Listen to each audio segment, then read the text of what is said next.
আলাইকুম। সুপার 8 এর দ্বিতীয় ম্যাচে আজকে কিন্তু ইংল্যান্ডের মুখোমুখি হবে শ্রীলঙ্কা এবং অপর ম্যাচে কিন্তু মুখোমুখি হবে হচ্ছে ইন্ডিয়া ম্যাচে সাউথ আফ্রিকা।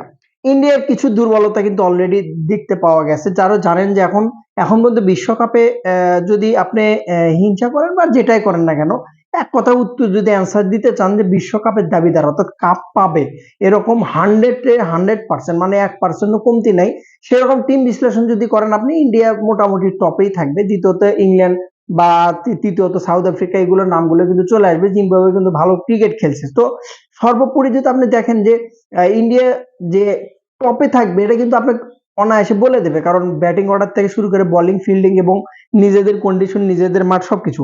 তো সাউথ আফ্রিকার সাথে যে ম্যাচটা আছে নরেন্দ্র মোদী স্টেডিয়ামে 7:30 কালকে যে ম্যাচটাতে, টেনশনের কারণ অন্য জায়গায়। টেনশনের কারণ ইন্ডিয়ার হচ্ছে অভিষেক শর্মাকে নিয়ে টেনশনের একটা কারণ আছে এখানে। কারণ অভিষেক শর্মা 6টা ম্যাচের ভেতর বা 4টা ম্যাচের ভেতর অলরেডি কিন্তু 3টা ডাক মারছে, যেখানে কিন্তু সঞ্জু স্যামসন অলরেডি খেলার জন্য মুখিয়ে আছে, অপেক্ষাতে আছে যে কখন সঞ্জু স্যামসনকে নামানো হবে বা সঞ্জু স্যামসনকে খেলানো হবে। অবশ্যই কিন্তু সে কিন্তু অপেক্ষায় অবস্থান হচ্ছে। আপনি যদি দেখেন অভিষেক শর্মার যে বিষয়টা, এখন পর্যন্ত বিশ্বকাপে নিজেকে কিন্তু ওই রকম ভাবে মেলে ধরতে পারেনি, যেটা একটা ইন্ডিয়ার কিন্তু মোটামুটি টেনশনের কারণ বলা চলে।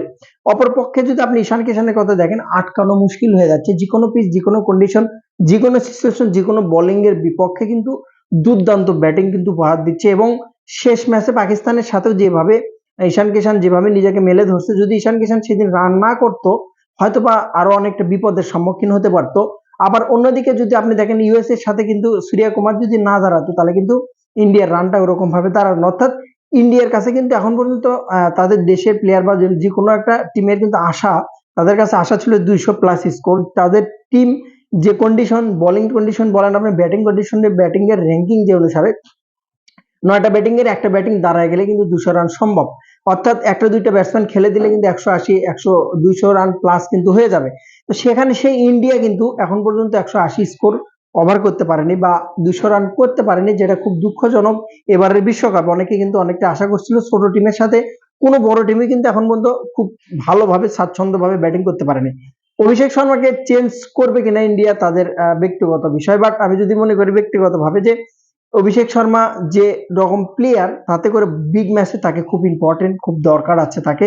এবং তাকে স্লটে বল ছাড়া, স্লটে বলের বাইরে তাকে একটু বল দিলে তার খেলতে কষ্ট হয়, যেটা কিন্তু দুর্বলতা কিছুটা হলেও দেখা গেছে। সঞ্জু স্যামসনের কথা যদি আপনি বলেন, ঈশান কিষান, সূর্যকুমার যাদব সামনে থেকে নেতৃত্ব দিচ্ছে। বোলিং সাইডটা যদি আপনি একটু বিবেচনা করেন, কুলদীপের কথা স্পেশালি বলতে হবে। সঞ্জু স্যামসনকে একটা ম্যাচ ট্রাই করা যেতেই পারে, আপনি যাই বলেন না কেন সঞ্জুকে একটা ম্যাচ কিন্তু ট্রাই করা যেতেই পারে, বিশেষ করে সাউথ আফ্রিকার সাথে।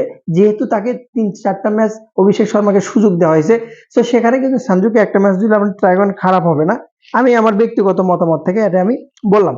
শিবম দুবের কথা যেটুকু আশা করছে, দুবে সেরকম পারফরমেন্স করতে পারছে না। হার্দিক পান্ডিয়া ব্যাটিংটা আহামরি করতে পারছে না, সেরকম ভাবে নিজেকে মেলে ধরতে পারছে না। তিলক ভার্মা স্ট্রাইক রেটটা সেভাবে রোটেট করতে পারছে না। সো ইন্ডিয়ার কিছু দুর্বলতার কারণ কিন্তু আছে, যেখানে কুলদীপ এবং হচ্ছে বরুণ চক্রবর্তীর কথা যদি বলেন, আপনি বোলিং এ খুব ভালো পারফরমেন্স দিচ্ছে। বুমরাও কিন্তু পাকিস্তানের সাথে ম্যাচটাতে ভালো বোলিং সাইডটা আমার কাছে মোটামুটি 100% ঠিক আছে। ব্যাটিং সাইডটা টপ অর্ডারটা একটু চেঞ্জিং, মিডল অর্ডার এবং ফিনিশিং রোলটা কিন্তু ঠিকঠাক ভাবে ইন্ডিয়ার হচ্ছে না। সাউথ আফ্রিকার বিষয়ে যদি বলেন, দুর্দান্ত ফর্মে আছে, দুর্দান্ত ফর্মে ডিকক থেকে মার্কারাম এবং উপরের সারির যেগুলো বেরভিস থেকে শুরু করে টোটালি বিকেলটন থেকে টোটালি উপরে যে 5টা ব্যাটসম্যান আছে, যে একাদশের সুযোগ পায় 5টা ব্যাটসম্যানই কিন্তু মোটামুটি ফর্মে আছে। এটা আপনাকে 100% বিবেচনা নিতে হবে, ভাবতে হবে আপনাকে, ইন্ডিয়াকে 100 বার ভাবতে হবে। কারণ ওই পিচটাতে, যে পিচটাতে খেলা, কিছুদিন আগে ওই পিচটাতে খেলেছে সাউথ আফ্রিকা, ওই পিচের কন্ডিশন সম্পর্কে তারা জানে। এবং রাতের ম্যাচ, এখানে ম্যাচটা কিন্তু টসের জেতাটাও কিন্তু অনেক ইম্পর্টেন্ট, বিশেষ করে সাউথ আফ্রিকার জন্য বা ইন্ডিয়ার জন্য, দুই দলের জন্য ইম্পর্টেন্ট আছে। যদি আপনি দেখেন ডেভিড মিলার আহামরি যে খুব ভালো পারফরমেন্স করছে না, কিন্তু কাজের সময় কিন্তু টার্নিং পয়েন্ট একটা দুইটা ওভারে কিন্তু সে কিন্তু সবকিছু চেঞ্জ করে দিচ্ছে। এবং মোটামুটি 20 ওভারে খেলাতে 1-2 ওভার যদি ঠিকঠাক ভাবে আপনি টাইমিং করতে পারেন, খেলার মোড়টা কিন্তু ঘুরে যায়। কেশব মহারাজ ওরকম পারফরমেন্স হবে, তবে বোসের কথা কিন্তু স্পেশালি বলতে হবে, বোলিং অলরাউন্ডার এবং বোলিং সাইডটা কিন্তু সে স্পেশালি নিজের যে সার্ভিস যতটুকু দেওয়া দরকার সেটা কিন্তু নিজের থেকে দিতে পারছে। এবং লেন্ডির কথা কিন্তু বলতে হবে 100% যেভাবে দলকে সার্ভিস করছে, তাতে করে বলা যায় যে হয়তোবা ওরকম ভাবে নিজেকে আহামরি যে খুঁজে ফিরছে তাও বলা যাবে না, আবার পারফরমেন্সের যদি বিবেচনা করেন ব্যাটিং টপ অর্ডারটা যেভাবে রান করে দিচ্ছে সাউথ আফ্রিকার, বোলিং সাইডটা কিন্তু ওরকম ভাবে ব্যাকআপ ঠিকঠাক ভাবে একমাত্র রাবার্ডের উপর ভরসা করা ছাড়া কিন্তু অপশন ছিল না। সে রাবার্ডও কিন্তু আহামরি পারফরমেন্স দিচ্ছে না। তো দুই দলে বিবেচনা করলে ইন্ডিয়ার বোলিং সাইডটা 100% পারফরমেন্স দিচ্ছে, সাউথ আফ্রিকার বোলিং সাইডটা যদি দেখেন আহামরি 100% পারফরমেন্স দিচ্ছে না। আবার সাউথ আফ্রিকার ব্যাটিংটা কিন্তু খুব ভালো স্টেজে আছে এবং 1 থেকে 5 পর্যন্ত মোটামুটি ফর্মে আছে বলা চলে, ভালো টাচ এবং ভালো একটা সংগ্রহ এনে দিচ্ছে। ইন্ডিয়ার কিন্তু টপ অর্ডার এবং মিডল অর্ডার ব্যাটিংটা কিন্তু ঠিকঠাক ভাবে হচ্ছে না, যেটা কিন্তু খুবই ইম্পর্টেন্ট সাউথ আফ্রিকার সাথে ম্যাচেরটা।